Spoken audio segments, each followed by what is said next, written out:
nakaisa ang Philippine Dental Association dun sa pagbibigay ng mga vaccine all over the Philippines.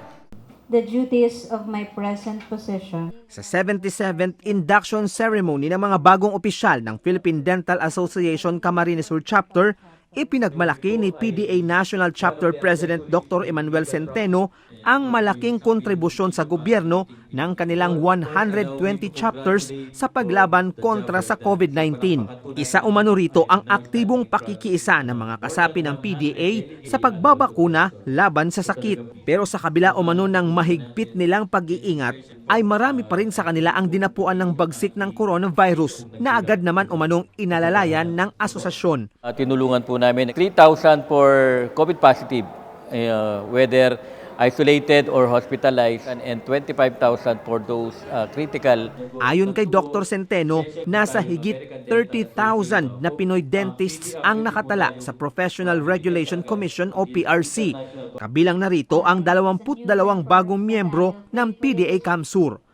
Sa loob ng kanyang isang taong panunungkulan, kumpiyansa si Dr. Centeno na mahihigitan ng PDA ngayong 2023 ang 17,400 PDA members na naitala noong 2022. Target ni Dr. Centeno na makahikayat ng 20,000 members bago matapos ang termino sa 2024. One of the program ko is to increase yung membership ng Philippine Dental Association. Kasi we are the only organization, accredited professional organization by the PRC, na nagbibigay ng life insurance to every member. Bukod sa pagpaparami ng kasapi, patuloy ang pagsulong ng PDA na maisabatas ang mga nakabinbin sa Kongreso at Senado na Public Dentist Salary Standardization Act. Makikinabang umano rito ang publiko dahil mas maraming Pinoy dentist ang may engganyong maging lingkod bayan. Hindi lahat ng mga areas, meron lugar na wala pang dentista, especially in provinces, hindi sila